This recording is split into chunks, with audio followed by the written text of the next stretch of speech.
हमारे साथ तेलुगु देशम पार्टी से प्रवक्ता ज्योत्सना मैडम जुड़ी है। प्रोफेसर ज्योत्सना मैडम, एक नया मुद्दा बाहर आया है। आपके पार्टी अध्यक्ष और आंध्र प्रदेश के मुख्यमंत्री चंद्रबाबू नायडू जी ने कहा 2 से अधिक बच्चे करेंगे तो ज्यादा लाभ होगा, इस पर कानून भी लाया जाएगा। अभी सिचुएशन ऐसा आता है कि एक डायनामिक सिनेरियो में जब हम लोग काम करते हैं, एक डायनामिक सिनेरियो जब हम देखते हैं, मतलब आप अगर आज देखेंगे तो अक्रॉस द वर्ल्ड अगर हम देखें तो वो जो पेस है उसको मैच करना बहुत ज़रूरी है। और दूसरी बात जो है उसका रिलेटेड जो हेल्थ रिलेटेड खर्चा जो है या फिर पेंशन्स जो है ये सब भी बढ़ गया है। बट उसको मैचिंग जब हम लोग देखें तो जो अर्निंग कैपेसिटी है, जो यंगर जनरेशन्स अर्निंग कैपेसिटी है, that should also match with that is one thing. और दूसरी बात यह है कि यहाँ पे इसका कोई पॉलिटिकल इंक्लिनेशन कहीं पे भी नहीं है। मतलब देयर इज़ नो, अगर हम देखें तो सीधी तरीके से अगर हम देखें तो कहीं पे भी इसका कोई राजनीति की इससे कोई लेना देना नहीं है। ये बिल्कुल एक पॉलिसी मैटर है, जैसे आपने ही कोट किया था। और yes, it's a fact that उस टाइम जब यूनाइटेड आंध्र प्रदेश में चंद्रबाबू नायडू गारू ने ही एक पॉलिसी ये लाए थे कि नहीं, you should have a control on the population because we are having problems with that. उस टाइम पे 2 बच्चे वो सब चला उस टाइम पे। अब वो तब का सिचुएशन है। आज के तारीख में रैपिड डिक्लाइन जो हम लोग देख रहे हैं, फर्टिलिटी रेट में जो रैपिड डिक्लाइन देख रहे हैं, पॉपुलेशन जो इम्बैलेंस देख रहे हैं, उसके तरफ से भी ये जैसे मैंने बोला है कि डायनामिक एंगल से ये सब बोला गया। और दूसरी बात यह है कि जब सर ने जो कोट किया उसको अगर हम आगे लेके जाएंगे तो ऑब्वियसली तो जो जेंडर इनइक्वालिटी दिख रहा है ना आज के तारीख में, एक the number of women in comparison with the number of main अगर हम देखें तो definitely that would also reduce the gender inequality, would also reduce. And ये इसका पूरा एक मैं क्या बोलती हूँ, कोई एक अल्टीमेट इसका जो रिलेशन रहेगा वो ग्रोथ रेट के साथ रहेगा, economic growth rate of the country के साथ रहेगा। ये सब बहुत ज़रूरी है। इसको कोई मतलब कुछ लोग ऐसे निकाल रहे हैं कि कोई इसको एक पॉलिटिकल एंगल दे दे, नायडू जी ने बात कर दिया तो इसको एक पॉलिटिकल एंगल दे दे। बिल्कुल नहीं, इसका कोई पॉलिटिकल एंगल नहीं है। लेकिन अगर हम देखें तो दक्षिण भारत में खास करके ये फर्टिलिटी रेट गिरने की बात आपकी पार्टी कर रही है, लेकिन हमने देखा तमिलनाडु के मुख्यमंत्री ने डिलिमिटेशन को जोड़ते हुए कहा कि पॉपुलेशन ग्रोथ जरूरी है। बट दूसरे राज्यों में जैसा कर्नाटका हो, तेलंगाना हो, यहाँ पर क्या लगता है कि सरकार अभी तक इस चीज पर ध्यान दी नहीं है, तो क्या लगता है आपको इस पर देना चाहिए? मैं तो ये बोलती हूँ कि अगर आप देखें तो यूनाइटेड आंध्र प्रदेश से कंपैरेटिव की आज के तारीख में 0.4% डिक्लाइन हो गया आंध्र प्रदेश। खाली मैं अगर आंध्र प्रदेश की बात करूंगी तो फर्टिलिटी रेट जो है एंड पॉपुलेशन ग्रोथ रेट जो है, इनफैक्ट टू बी प्रिसाइज, तो that would also reflect on Telangana also. It's just not मतलब खाली वो, because we are comparing it with united Andhra Pradesh का जो रेट है। तो डेफिनेटली आज के तारीख में मैं तो अगर आप पर्सनली मेरे से पूछोगे तो बिल्कुल यही मानूंगी कि जो एक मूव आज नायडू जी लेके आए हैं, एक पॉलिसी जो हम लोग लाने की एक कोशिश कर रहे हैं, मतलब स्टेट के अच्छाई के लिए जो कर रहे हैं, मेरे ख्याल से बहुत इधर तेलंगाना के मुख्यमंत्री जो है और फिर कर्नाटक के जो मुख्यमंत्री जो है, वो दोनों भी इस बारे में सोचना चाहिए उन लोगों को भी। एंड प्रोबेबली बिकॉज आज के तारीख में देखेंगे तो कर्नाटक का या फिर तेलंगाना का भी जो रेट है, ग्रोथ रेट है, पॉपुलेशन ग्रोथ रेट मान लीजिए या फिर फर्टिलिटी रेट मान लीजिए, एंड इवन जेंडर इक्वालिटी जो जेंडर रेशियो जो हम लोग बोलते हैं, ये तीनों को हम लेके चले तो there all probably less than the national average.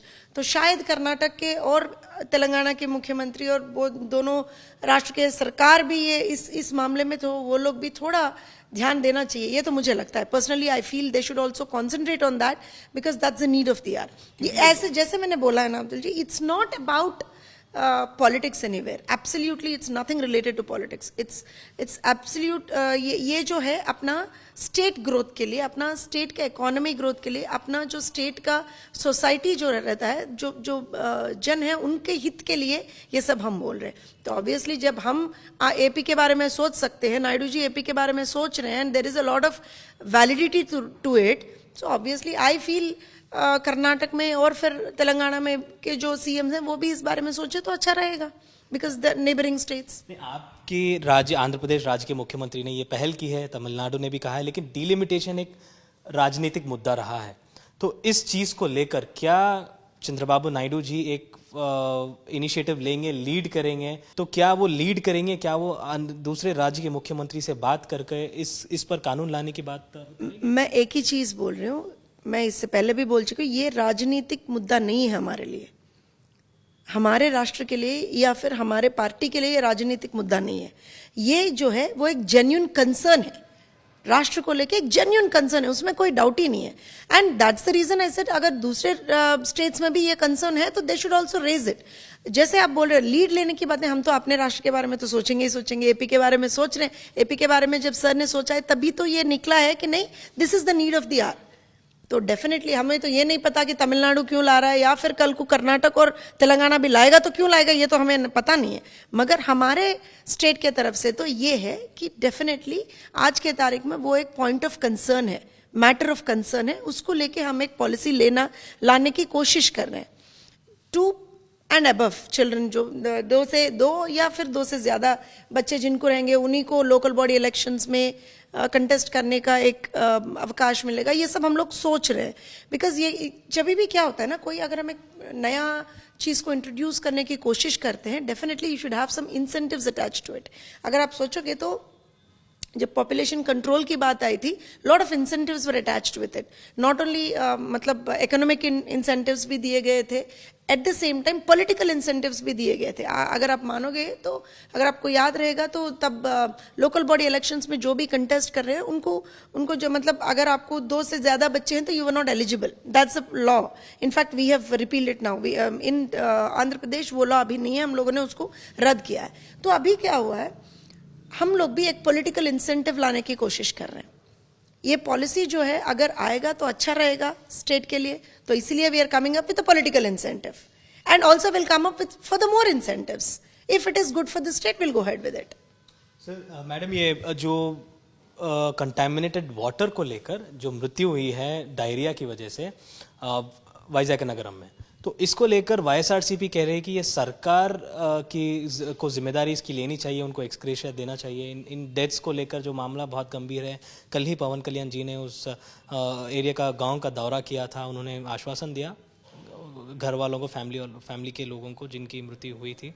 तो आप इस पर क्या कहेंगे? आप जो विजयनगरम गुरला मंडल में जो हुआ है उसको लेके बिल्कुल हमारी सरकार बहुत स्ट्रॉन्ग एक्शन ऑलरेडी इनिशिएट कर चुकी है। वहाँ पे एक स्पेशल ऑफिसर के साथ उसका पूरा वो जो एरिया का दौरा चल रहा है और वहाँ के सिचुएशन जो है, वहाँ का क्लेनलीनेस जो है, वाटर वहाँ का किस तरीके से है, वो सब भी ऑलरेडी वो इन्वेस्टिगेशन इंक्वायरी चल रहा है। उसके साथ साथ एक मतलब ऐसा हुआ था कि वहाँ के जो ऑफिशियल्स हैं नंबर ये दिए थे कि एक I think 1 person is dead बोल के एक रिपोर्ट परसों दिया गया था। उसके बाद कल डिप्टी चीफ मिनिस्टर पवन कल्याण जी वहाँ पे गए, वहाँ पे देखा उन्होंने, बिल्कुल देख के उन्होंने जो भी मेरे ख्याल से वो विलेज में अराउंड 10 लोगों की मृत्यु हुई है। शायद ये कारण से हुआ या ना हुआ वो अलग बात है, क्योंकि पहले जो इन्वेस्टिगेशन है उसमें ये पता चला कि एक ही हुआ है मौत इसकी तरफ से, जो डिजीज की तरफ से। मगर कल पवन कल्याण जी ने अपने तरफ से हर एक फैमिली को, जो भी एक लॉस हुआ है वहाँ पे, हर एक फैमिली को 1 लाख रुपए उन्होंने अपने तरफ से दिए। मैं ये बात इसलिए बोल रही हूँ कि हमारी जो सरकार है वो बहुत एम्पैथेटिक सरकार है। हम लोग ये नहीं सोचते हैं कि हम सरकार में हैं तो हमारी चलनी चाहिए, जैसे वाईएसआरसीपी चला रहे थे ना, वैसा हमारी सोच नहीं है, बिल्कुल नहीं है। और दूसरी बात है, वहाँ पे कारण क्या है, किस वजह से ये हुआ है, उसको लेके बिल्कुल वो जो रिपोर्टिंग है वो अभी चल रही है, इंक्वायरी चल रही है। उसके बाद जो भी रिस्पॉन्सिबल रहेगा उसके ऊपर बिल्कुल चर्या ली जाएगी, उसमें भी कोई ये नहीं है। एट द सेम टाइम अगर वहाँ पे मान लीजिए इसके तरफ से जितने भी मृत्यु हुए होंगे उनको डेफिनेटली कॉम्पेंसेशन दिया जाएगा। धन्यवाद मैडम हमसे बातचीत करने के लिए। तो ये थे तेलुगु देशम पार्टी से प्रवक्ता professor Jyotsna madam. Camera person Damodar के साथ अब्दुल बशीर, हैदराबाद।